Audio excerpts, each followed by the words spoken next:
Hello दोस्तों, मेरा नाम राम बजाज है। I am chartered accountant. आज हम जीएसटी के एक प्रोविज़न के बारे में डिस्कस करेंगे जो सबसे ज़्यादा कंफ्यूजिंग है। ये कॉम्प्लिकेटेड नहीं है, उससे ज़्यादा इसके बारे में कन्फ्यूजन है for the tax payer, accountant and बाकी लोग भी। वो प्रोविज़न है मोटर व्हीकल का, कि गाड़ी हम खरीदते हैं तब कब हमें उसका आईटीसी मिलेगा, कब नहीं मिलेगा। तो मैं एक्ट में ज़्यादा जा नहीं रहा, क्योंकि सिंस आपको भी पता है कि act is a very complicated thing. Act में और आगे है या और पीछे है तो उसके भी 100 तरह के मतलब निकाल सकते हैं निकालने वाले, और निकाले भी जाते हैं। तभी तो हमारे जुडिशरी में केस 10-10 साल तक चलते हैं। तो मैं आपको इसका एक सिंपल मीनिंग बता रहा हूँ based on the act rule and notification issued by the department. तो सबसे पहले कोई भी गाड़ी की बात करें तो उसको आप 3 पार्ट में डिवाइड कर लेते हैं। पहला, ट्रांसपोर्ट, मतलब इंडिविजुअल जैसे कार, बोलेरो और बाकी छोटी गाड़ी। दूसरा, कमर्शियल व्हीकल, ट्रक, ट्रोलर वगैरह। तीसरा, हैवी व्हीकल जैसे जेसीबी।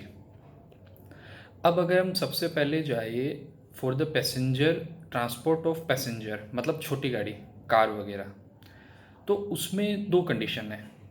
एक तो उसकी सीटिंग कैपेसिटी 13 से ज़्यादा है या 13 से कम, इंक्लूडिंग ड्राइवर। उस 13 में ड्राइवर भी आ जाएगा।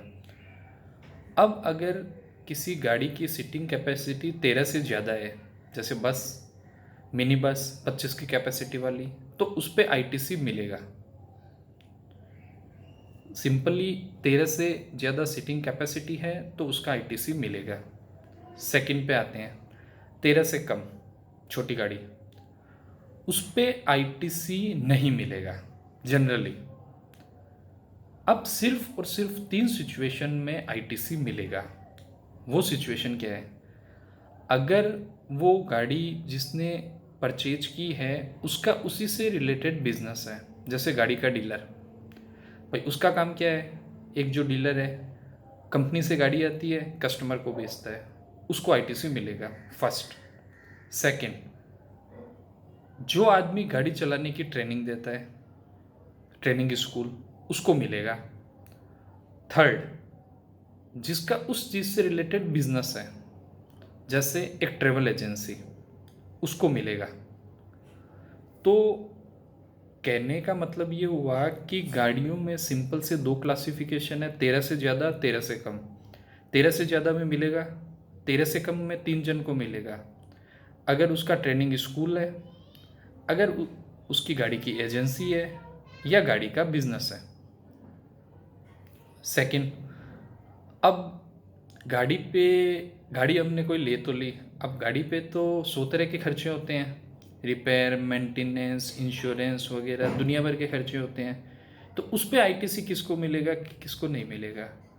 तो इसके लिए आप फर्स्ट वाले रूल पे चले जाओ।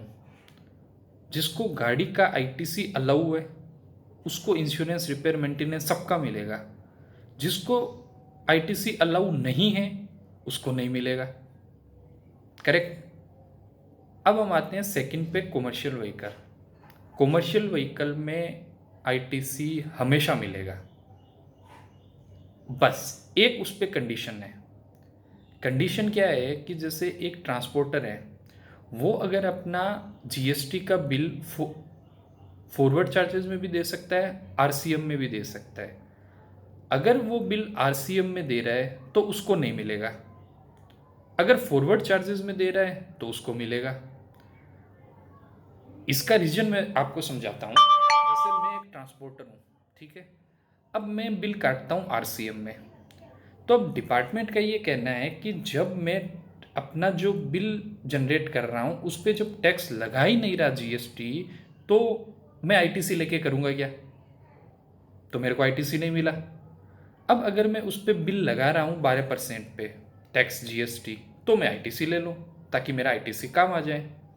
करेक्ट। तो ये हो गया अपना ट्रांसपोर्ट का। ट्रांसपोर्ट मतलब आई मीन कॉमर्शियल व्हीकल जिसकी आरसी कॉमर्शियल है। Third, heavy vehicle. Heavy vehicle में आईटीसी हमेशा मिलेगा। तो ये सिंपल सा क्लासिफिकेशन है। ये सारा का सारा सेक्शन 17(5) जो ब्लॉक क्रेडिट है उसमें आया हुआ है। तो मैं इसको सिंपल वे में बताया हूँ एकदम।